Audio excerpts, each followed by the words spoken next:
Assalamualaikum warahmatullahi wabarakatuh. Perkenalkan, nama saya Muhammad Dafa dari kelas 12 MIPA 5. Di sini saya akan menjelaskan materi mengenai bersatu dalam keberagaman dan demokrasi. Nah, yang pertama, ada bersatu dalam keragaman atau keberagaman. Nah, dalam tradisi Islam, Al-Quran menegaskan hal ini. Pluralitas, kebinekaan, keragaman, perbedaan, dan kemajemukan merupakan sunatullah atau ketetapan Allah. Keragaman terlihat dalam setiap penciptaan binatang dan tumbuhan, hal gaib dan hal nyata. Keragaman juga terjadi baik pada pemahaman ide, pemikiran, doktrin-doktrin, kecenderungan-kecenderungan, maupun ras, jenis kelamin, bahasa, suku, bangsa, negara, agama, dan sebagainya. Nah, Islam telah memberikan sinyal bagaimana kaum muslimin menyelesaikan perbedaan dengan bermusyawarah dalam segala urusan. Kemudian, jika kamu berlainan pendapat tentang sesuatu, maka kembalikanlah ia kepada Allah Subhanahu wa taala. Nah, itu terjadi pada Quran surat An-Nisa surat keempat ayat 59. Nah, yang selanjutnya ada firman Allah terkait sifat demokratis ini dalam Quran surat Ali Imran surat ketiga ayat 159 yang bunyinya seperti ini. A'udzu billahi minasyaitonir rajim. Bismillahirrahmanirrahim. Fabima rahmatin minallahi linta lahum walau kunta faddan ghalidal qalbi la faddu min hawlik fa'fu anhum wastaghfir lahum wasyawirhum fil amr fa idza azamta fatawakkal 'ala Allah innallaha yuhibbul mutawakkilin. Nah, yang artinya, maka disebabkan rahmat dari Allah Subhanahu wa taala lah kamu berlaku lemah lembut terhadap mereka. Sekiranya kamu bersikap keras lagi berhati kasar, tentulah mereka menjauhkan diri dari sekelilingmu. Karena itu maafkanlah mereka, mohon maafkanlah, ampun bagi mereka, dan bermusyawarahlah dengan mereka dalam urusan itu. Kemudian apabila kamu telah membulatkan tekad, maka bertawakallah kepada Allah Subhanahu wa taala. Sesungguhnya Allah Subhanahu wa taala menyukai orang-orang yang bertawakal kepadanya. Maha benar Allah dengan segala firman-Nya. Shadaqallahul azim. Nah, yang selanjutnya ada kandungan Quran surat Al-Imran ayat 159. Jadi dari ayat di atas tadi dijelaskan bahwa meskipun dalam keadaan genting, tetapi Rasulullah Shallallahu Alaihi Wasallam tetap lemah lembut dan tidak marah terhadap para pelanggar. Bahkan memaafkan dan memohonkan ampun untuk mereka.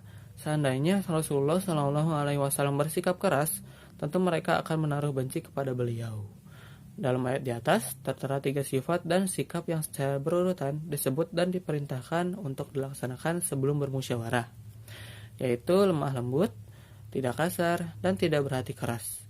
Meskipun ayat tersebut berbicara dalam konteks perang Uhud, tetapi esensi sifat-sifat tersebut harus dimiliki dan diterapkan oleh setiap muslim, terutama ketika hendak bermusyawarah. Nah, yang selanjutnya ada hadis tentang demokrasi, yang artinya itu adalah seperti ini. Dari Abu Hurairah, ia berkata, aku tak pernah melihat seseorang yang lebih sering bermusyawarah dengan para sahabat daripada Rasulullah Shallallahu Alaihi Wasallam. Hadis riwayat At-Tirmizi. Lalu yang selanjutnya ada makna hadis mengenai demokrasi. Dalam hadis di atas menjelaskan bahwa menurut pandangan para sahabat, Rasulullah Shallallahu Alaihi Wasallam adalah orang yang paling suka bermusyawarah. Dalam hal urusan penting, beliau senantiasa melibatkan para sahabat untuk dimintai pendapatnya, seperti dalam urusan strategi perang. Dalam kehidupan bermasyarakat, musyawarah menjadi sangat penting karena hal-hal sebagai berikut. Nah, yang pertama, ada permasalahan yang sulit menjadi mudah setelah dipecahkan oleh orang banyak, lebih-lebih kalau yang membahas orang yang ahli. Lalu yang selanjutnya akan terjadi kesepahaman dalam bertindak. Lalu yang ketiga ada menghindari prasangka yang negatif, terutama masalah yang ada hubungannya dengan orang banyak. Lalu yang keempat ada melatih diri menerima saran dan kritik dari orang lain. Dan yang terakhir ada berlatih menghargai pendapat orang lain. Nah, yang selanjutnya ada pengertian dari demokrasi dan syura. Nah, apa itu demokrasi? Nah, demokrasi itu secara kebahasaan terdiri atas dua rangkaian kata, yaitu demos yang berarti rakyat dan kratos yang berarti kekuasaan. Sedangkan syuro, menurut bahasa dalam kamus Mujam, Makois, Al-Lughoh, syura memiliki dua pengertian, yaitu menampakkan dan memaparkan sesuatu atau mengambil sesuatu. Lalu yang selanjutnya ada keterkaitan antara demokrasi dengan sikap tidak memaksakan kehendak. Nah, demokrasi terbagi menjadi dua pandangan utama, yaitu pertama yang menolak sepenuhnya, dan yang kedua menerima dengan syarat tertentu. Nah, yang pertama ini Al-Maududi secara tegas menolak demokrasi. Menurutnya, Islam tidak mengenal paham demokrasi yang memberikan kekuasaan besar kepada rakyat untuk menetapkan segala hal. Al-Maududi menganggap demokrasi modern atau barat merupakan sesuatu yang bersifat syirik. Menurutnya, Islam menganut paham teokrasi atau berdasarkan hukum Tuhan. Lalu yang selanjutnya ada menurut Al-Qardawi. Substansi demokrasi sejalan dengan Islam. Hal ini bisa dilihat dari beberapa hal, misalnya sebagaimana berikut. Dalam demokrasi, proses pemilihan melibatkan banyak orang untuk mengangkat seorang kandidat yang berhak memimpin dan mengurus keadaan mereka. Lalu yang selanjutnya usaha setiap rakyat untuk meluruskan penguasa yang tirani juga sejalan dengan Islam. Lalu yang selanjutnya pemilihan umum termasuk jenis pemberian saksi.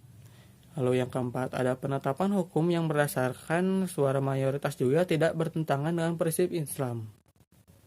Dan kebebasan pers dan kebebasan mengeluarkan pendapat serta otoritas pengadilan merupakan sejumlah hal dalam demokrasi yang sejalan dengan Islam. Nah, yang selanjutnya itu ada menerapkan perilaku mulia. Di kehidupan sehari-hari, kita harus menerapkan perilaku-perilaku ini. Yang pertama, ada bersikap lemah lembut jika hendak menyampaikan pendapat, atau tidak berkata kasar ataupun bersikap keras kepala. Lalu yang selanjutnya ada menghargai pendapat orang lain. Nah, yang selanjutnya juga ada berlapang dada untuk saling memaafkan. Nah, yang keempat, ada memohonkan ampun untuk saudara-saudara yang bersalah. Yang kelima, ada menerima keputusan bersama atau hasil musyawarah dengan ikhlas.